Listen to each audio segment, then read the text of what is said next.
हर खबर पर होगी आपकी पकड़। डाउनलोड कीजिए ABP live app. TV debates में पाकिस्तान से ज्यादातर राब्ता आतंकवाद, पाकिस्तान की धोखेबाजी, सीजफायर का उल्लंघन, इन सब की वजह से होता है। आज शाम जब मेरे शो में पाकिस्तान से मेहमान जुड़े तो एक अलग एहसास था। एक बड़ा हादसा हुआ है, वो भी उस वक्त जब पाकिस्तान में तैयारी हो रही थी ईद की। हिंदुस्तान में ट्विटर पर टॉप 15 ट्रेंड्स में पहले नंबर पर प्लेन क्रैश था। इसके अलावा कराची, लाहौर, कंडोलेंस यानी सांत्वना, लोग इन हैशटैग्स के जरिए पाकिस्तान में हुए हादसे पर दुख जता रहे थे, दुआएं भेज रहे थे। ये सब कुछ बताता है कि इंसानियत हमारे मुल्क का सबसे मजबूत किरदार है। ऐसे में मास्टर स्ट्रोक यही है, हिंदुस्तान का दुश्मन पाकिस्तानी नहीं, आतंकवादी है।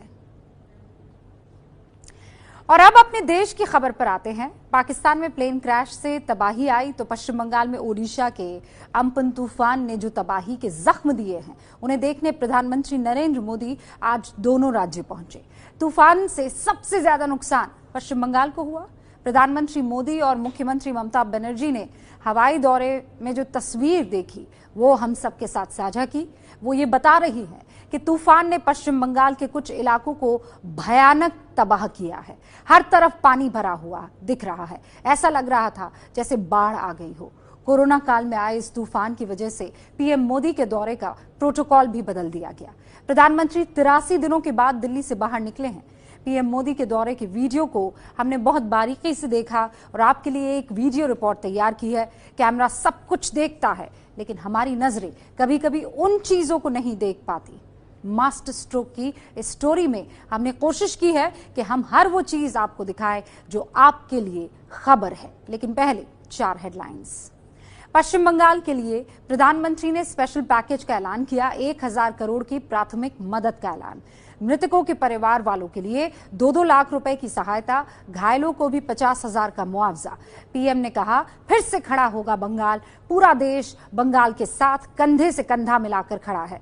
प्रधानमंत्री ने ओडिशा का भी दौरा किया, 500 करोड़ रुपए की सहायता का ऐलान किया।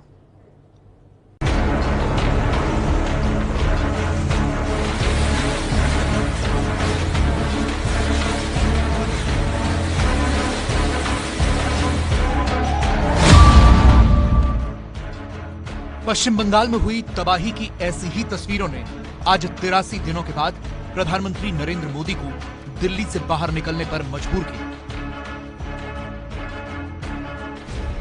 83 दिन पहले 29 फरवरी को प्रधानमंत्री नरेंद्र मोदी आखिरी बार दिल्ली से बाहर गए थे। तब वो उत्तर प्रदेश के बुंदेलखंड गए थे। इसके बाद पूरी दुनिया में कोरोना का कहर बढ़ा, भारत में भी केस बढ़े तो सरकार ने लॉकडाउन किया और तब से लगातार लॉकडाउन चल ही रहा है। लेकिन उम्पुन तूफान ने पश्चिम बंगाल में ऐसी तबाही मचाई कि ममता बनर्जी की एक अपील पर प्रधानमंत्री वहां चले गए। Amit Shah gave me a ring. He already assured me that they will extend their full help, and I will request the Prime Minister also to visit, have a look how Sundarban, the Bay of Bengal, to the border of Bangladesh, and surrounding areas also, how it has been affected. The disaster is disaster. Mamata Banerjee ने कल ही ये मांग की थी कि प्रधानमंत्री को आकर दौरा करना चाहिए और आज सुबह प्रधानमंत्री पश्चिम बंगाल जाने के लिए रवाना हो गए। कोरोना के संक्रमण काल में प्रधानमंत्री के ऐसे दौरों की तस्वीरें भी बदल गई हैं। प्रधानमंत्री की सुरक्षा में तैनात सभी सुरक्षा कर्मियों ने मास्क लगाया हुआ था। प्रधानमंत्री ने भी गमछे का ही मास्क बनाया हुआ था। सामान्य दिन होते तो प्रधानमंत्री पायलट से हाथ मिलाते, लेकिन वायरस के खतरे की वजह से उन्होंने पायलट को नमस्कार किया, हालचाल पूछा और प्लेन में सवार हो गए। कोलकाता में एयरपोर्ट पर भी सोशल डिस्टेंसिंग का पूरा पालन हो रहा था। यहां मुख्यमंत्री ममता बनर्जी और राज्यपाल जगदीप धनखड़ मास्क लगाए हुए प्रधानमंत्री का इंतजार कर रहे थे और एक दूसरे से बात कर रहे थे। भारतीय वायुसेना के इस विमान से प्रधानमंत्री कोलकाता पहुंचे। एयरपोर्ट पर मौजूद सभी लोगों ने मास्क लगाए हुए थे। यहां भी प्रधानमंत्री ने किसी से हाथ नहीं मिलाया, सबको नमस्कार करके उनका हालचाल लिया। एयरपोर्ट पर उतरने से पहले प्रधानमंत्री ने मुंह पर गमछे के अंदर मास्क भी पहना हुआ था। सामने इंडियन एयरफोर्स का चॉपर खड़ा था। प्रधानमंत्री उसमें बैठ गए। उनके साथ राज्यपाल और मुख्यमंत्री ममता बनर्जी भी सवार हुए। इसके बाद तीनों नेताओं ने एयरफोर्स के चॉपर से ही तूफान से प्रभावित इलाकों का हालचाल जाना। प्रधानमंत्री ने एक हाथ में टैब पकड़ा हुआ था जिसमें वो तस्वीरें देख रहे थे और दूसरे हाथ में प्रभावित इलाकों का नक्शा था। प्रधानमंत्री को अधिकारी लगातार ब्रीफिंग भी दे रहे थे। हेलीकॉप्टर से देखने पर ऐसा लगा जैसे ये तूफान का हवाई सर्वेक्षण नहीं बल्कि बाढ़ प्रभावित इलाकों का हवाई सर्वेक्षण हो रहा हो। हर तरफ पानी ही पानी भरा हुआ था। प्रधानमंत्री के सामने वाली सीट पर राज्यपाल और चॉपर के दूसरे कोने में ममता बनर्जी बैठी हुई थी। हवाई सर्वेक्षण के बाद यह चॉपर बशीरहाट में लैंड हुआ। यहां प्रधानमंत्री के मुख्यमंत्री और दूसरे अधिकारियों के साथ मीटिंग थी। पहले राज्यपाल और मुख्यमंत्री उतरे और फिर बाद में प्रधानमंत्री नरेंद्र मोदी। मीटिंग हॉल में अंदर भी सोशल डिस्टेंसिंग को मेंटेन करते हुए कुर्सियां लगी थी। एक कोने में राज्यपाल बैठे थे, बीच में मोदी और दूसरी तरफ ममता बनर्जी।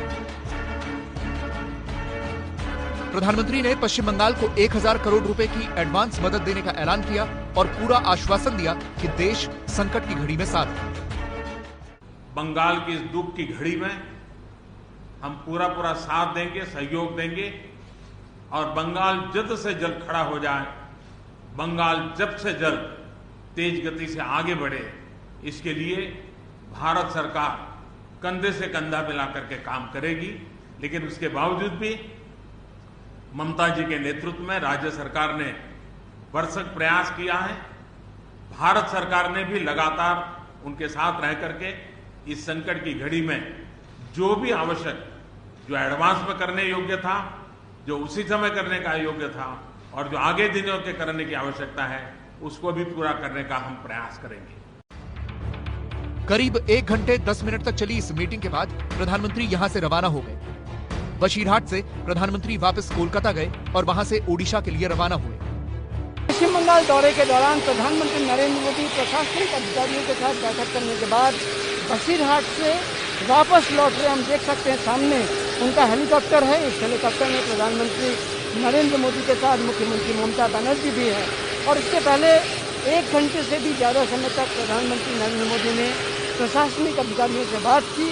उसके बाद उन्होंने 1000 करोड़ रुपए एडवांस असिस्टेंस के तौर पर पश्चिम बंगाल को दिए जाने की घोषणा की। इसके बाद प्रधानमंत्री भुवनेश्वर पहुंचे क्योंकि ओडिशा के कुछ जिले भी उम्फुन तूफान से प्रभावित हुए हैं। भुवनेश्वर में भी एयरपोर्ट पर सोशल डिस्टेंसिंग का पूरी तरह से पालन हो रहा था।